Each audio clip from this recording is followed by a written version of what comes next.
Bonjour à tous, nous nous retrouvons aujourd'hui pour un nouveau chapitre, celui de l'atmosphère. En effet, après avoir parlé du relief de la Terre, nous entrons dans le dernier grand chapitre de cette année, celui qui concerne l'enveloppe qui entoure notre planète, l'atmosphère donc.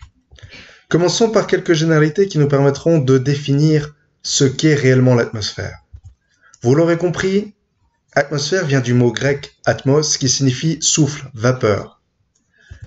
Cet élément désigne l'ensemble de l'enveloppe gazeuse qui entoure certains corps célestes, et dans notre cas, celui qui entoure la Terre bien évidemment, puisque chaque planète a une atmosphère plus ou moins dense. La Terre en a une, et c'est principalement sur celle-là que nous allons nous arrêter dans les prochains cours et dans les prochaines semaines. Ce qui est important, c'est de conserver à l'idée que le maintien de ces gaz se fait principalement par la force gravitationnelle. À partir du moment où la force gravitationnelle d'un astre diminue, l'atmosphère va elle-même s'affaiblir, s'amincir et dans certains cas finir par disparaître tout ou en partie. Concernant sa composition, contrairement à Mars ou Vénus, dont l'atmosphère est riche en CO2, on estime qu'environ 95% de cette atmosphère est composée de CO2, ce qui explique aussi pourquoi c'est irrespirable, en tout cas pour nous. L'atmosphère terrestre se compose d'un certain nombre de gaz que vous connaissez déjà tous, ou en tout cas certains d'entre eux. Le premier, c'est bien évidemment l'azote, qui compose 78% de notre atmosphère. Le symbole chimique de l'azote est N. Le second, c'est l'oxygène, 21%, celui qu'on respire, celui qu'on utilise et qui est essentiel à notre vie. À cela s'ajoute bien évidemment toute une série de gaz rares, argon, néon, hélium, krypton, xénon, qui sont présents naturellement dans notre atmosphère mais qui représentent moins de 1% de l'ensemble des gaz existants. Et du coup, si vous faites le calcul, 78% plus 21% plus moins de 1%, il nous reste encore une petite marge.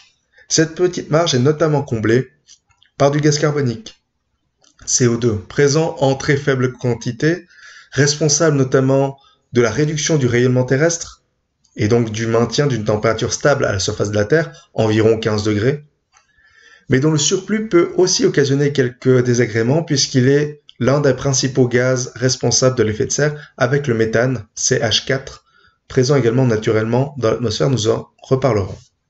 À cela s'ajoute un peu de vapeur d'eau, dont les proportions peuvent varier suivant les situations, suivant les localisations bien évidemment. La vapeur d'eau H2O, puisqu'il s'agit bien d'eau, vaporisée et disponible dans l'atmosphère. De l'ozone, O3, présent naturellement également dans des proportions variables en fonction des couches, vous le voyez ici. On compte aussi bien de l'ozone troposphérique que de l'ozone stratosphérique. La troposphère est la première couche de l'atmosphère, nous en reparlerons d'ici quelques instants. La stratosphère est la seconde couche. Dans la stratosphère, c'est quelque chose de tout à fait normal, puisqu'elle participe à l'absorption du rayonnement ultraviolet. Dans la troposphère, par contre, il s'agit d'un polluant produit par l'homme et irritant pour l'homme et pour les voies respiratoires de l'homme.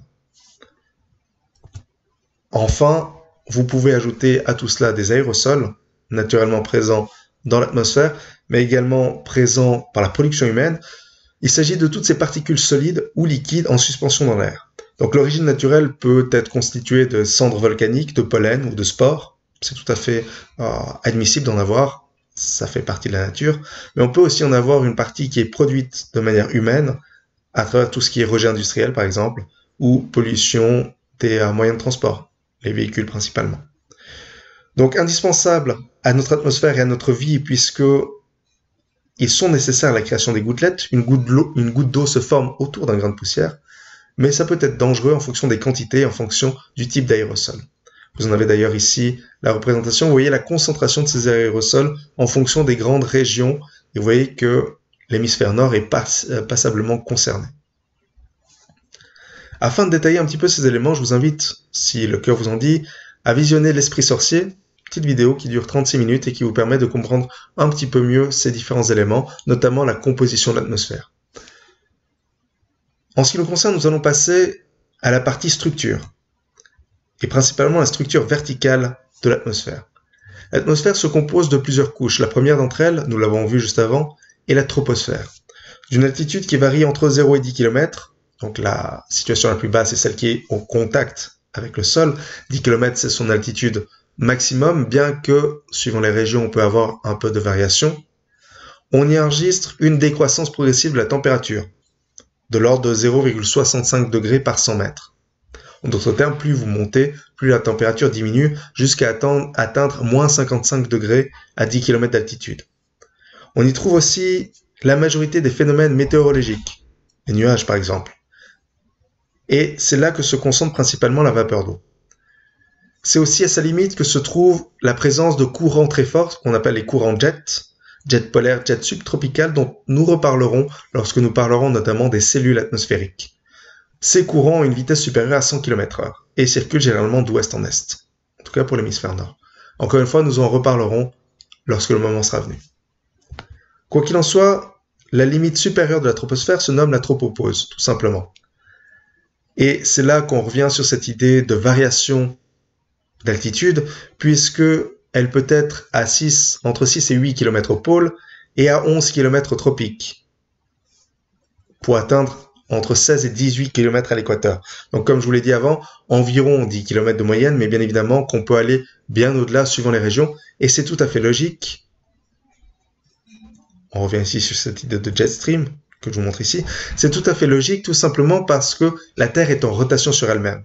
Nous l'avions vu lorsque nous avons parlé de la rotation terrestre, et forcément cette rotation entraîne une déformation de l'atmosphère. Déformation que vous pouvez observer sur cette image, puisque vous le voyez, à travers ce mouvement, l'atmosphère va avoir tendance à s'étendre au niveau de l'équateur et à se rétrécir au niveau des pôles.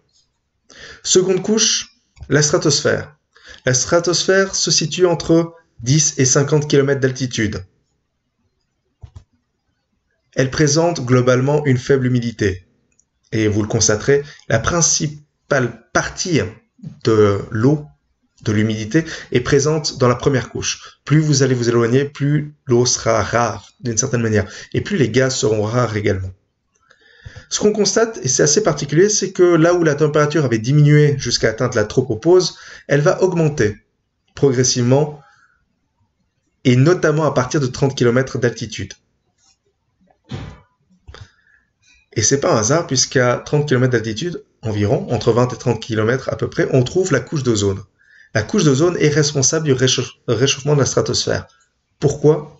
Nous allons le voir d'ici quelques instants. Quoi qu'il en soit, la limite supérieure s'appelle, et vous le voyez, très peu d'originalité finalement, la stratopause. À environ 50 km d'altitude, et cette fois on est à 0 degré. Donc autant on était à moins 55 à la tropopause, autant nous arrivons à 0 degré à la stratopause, donc une nouvelle évolution. Troisième couche, la mésosphère. La mésosphère s'articule entre 50 et 80 km d'altitude. On y assiste à une décroissance rapide de la température.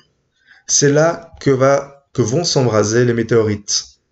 Et du coup, lorsque vous observez le ciel en voyant des étoiles filantes, comme vous pouvez l'observer ici, notamment lors des Perséides, qui ont lieu souvent aux environs du 10 ou du 15 août, c'est tout simplement des météorites, des bouts de météorites qui entrent dans l'atmosphère, qui entrent en combustion dans la mésosphère, pour être exact, qui vont brûler et laisser derrière elles une trace assez visible. La limite supérieure, encore une fois, il ne s'agit pas d'une grande surprise, c'est la mésopause, 80 km d'altitude, là, une température qui peut varier entre moins 50 et moins 120. Donc vous le voyez, la décroissance rapide de la température, c'est bien fait ressentir. Quatrième couche, la thermosphère. Nous sommes à une altitude qui oscille entre 85 km pour la base, jusqu'à 350 voire 800 km pour son point le plus haut. Ce qu'on constate, c'est que dans cet espace, on assiste à une augmentation rapide de la température, pour atteindre jusqu'à 1000 degrés. Le problème qui se pose, c'est de savoir si cette notion de température a encore du sens. Puisque pour rappel, la température, de quoi s'agit-il? Tout simplement d'une agitation moléculaire. C'est l'agitation des molécules qui constitue une libération d'énergie, et cette énergie va être de la chaleur. Or, à cette altitude-là, les molécules sont rares. Donc, est-ce qu'on peut encore parler d'agitation moléculaire, sachant que les molécules sont extrêmement rares? Est-ce que la notion même de température a encore du sens à cette altitude-là, sachant que l'agitation moléculaire y est finalement assez faible? C'est une question qui reste ouverte, mais qui vous permet de mieux comprendre ce principe justement de température et de relativité finalement de cette température dans ces altitudes extrêmement élevées. Dans la thermosphère, on trouve une couche particulière qu'on appelle la ionosphère. La ionosphère est la sphère qui renvoie les ondes radio, celle qui permet d'avoir ces échanges, notamment d'un point de vue communicatif, puisque les ondes vont être projetées et renvoyées par la ionosphère. C'est dans cet espace également que vont se produire un certain nombre de phénomènes électromagnétiques, à l'image des aurores polaires, australes ou boréales, suivant l'hémisphère dans lequel vous vous trouvez. Enfin, dernière limite, l'exosphère. L'exosphère est un petit peu considéré comme la limite entre l'atmosphère et le vide cosmique. On y trouve encore quelques rares particules, notamment d'hydrogène et d'hélium, mais ce que l'on constate, c'est que dans cette zone, on assiste à la libération progressive de la gravité terrestre. En d'autres termes, cette exosphère, plus qu'une sphère à part entière, c'est plutôt une phase de transition. C'est là où, finalement, l'atmosphère se termine et le vide commence. Donc, si on établit un constat sur ce qu'on a vu ensemble, vous le voyez ici, ça permet aussi de résumer quelque peu les éléments qu'on a abordés. La température va décroître dans la troposphère, augmenter dans la stratosphère, diminuer à nouveau dans la mésosphère, puis augmenter dans la thermosphère. Encore une fois, l'augmentation de la thermosphère est tout à fait relative puisque l'agitation moléculaire se fait assez difficilement compte tenu de l'absence de molécules. Par contre, ce qui est intéressant, c'est que vous avez ici résumé ces différents événements et ce qu'il s'y passe dans la troposphère, donc les principaux phénomènes météorologiques. Les avions volent également aux limites de la troposphère. Dans la stratosphère, on entre plutôt avec les ballons atmosphériques, la couche d'ozone, dont nous reparlerons. La mésosphère, c'est là où les météorites s'enflamment, créant ces étoiles filantes que l'on a l'habitude d'observer. Et enfin, la thermosphère, c'est là où se situent ces grands phénomènes assez caractéristiques que sont les aurores boréales. Donc si on résume très simplement, la concentration des molécules de gaz se fait au niveau du sol. La troposphère, c'est là où va se concentrer 99% de la masse de l'atmosphère. Donc en dessous de 30 km d'altitude. Troposphère et une partie de la stratosphère, bien évidemment, vous l'aurez compris. C'est aussi là que la composition chimique de l'air est la plus homogène, la plus constante, la plus stable. Puisque au-delà, on aura une perte de stabilité tout simplement liée au fait que les molécules sont de plus en plus rares et de moins en moins connectées les unes aux autres. Tout ça nous permet d'aborder la question du rayonnement solaire. Et tout d'abord du type de rayon. Le Soleil, vous le savez, nous en avons déjà parlé, est une naine jaune qui émet plusieurs types de rayons.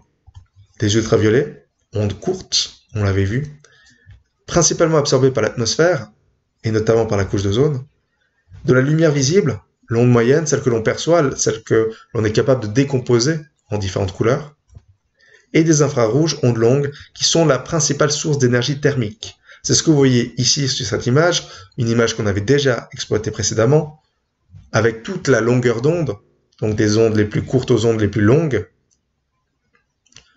et cette portion minuscule finalement perçue par l'homme, cette portion visible qui se décompose du bleu jusqu'au rouge. Ce qui est intéressant, c'est que justement une partie de ce rayonnement va être filtrée d'un point de vue atmosphérique, notamment par la couche d'ozone. Sans ozone, il n'y aurait pas de vie sur Terre, à l'exception des océans et encore dans la profondeur des océans. Tout simplement parce que l'ozone participe à la filtration du rayonnement ultraviolet, qui est pour nous en excès une source de cancer. En d'autres termes, s'il n'y avait pas d'ozone, nous brûlerions, tout simplement.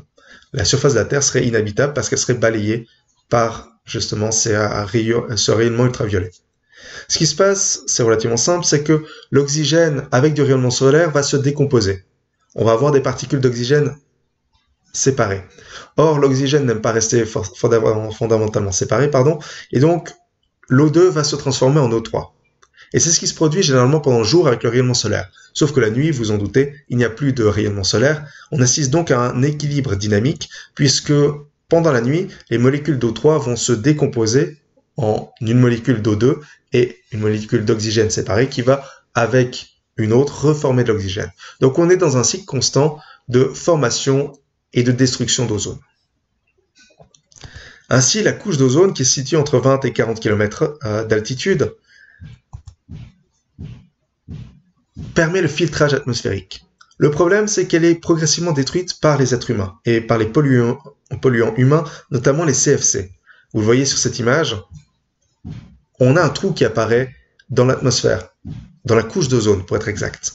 Les CFC, c'est les chlorofluorocarbures. C'est tout ce qui est présent naturellement dans les bombes d'aérosols ou les frigos, par exemple, à l'époque.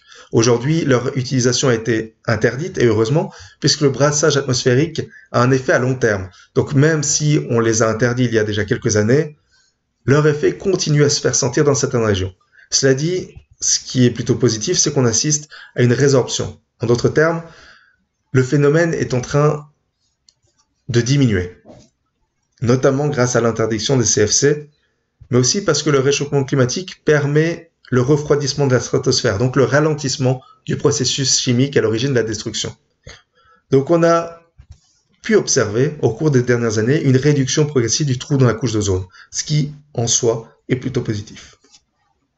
Voilà, nous arrêtons ici aujourd'hui, nous parlerons la prochaine fois de bilan radiatif. D'ici là, je reste à disposition pour toutes vos questions et je vous souhaite comme d'habitude une excellente semaine.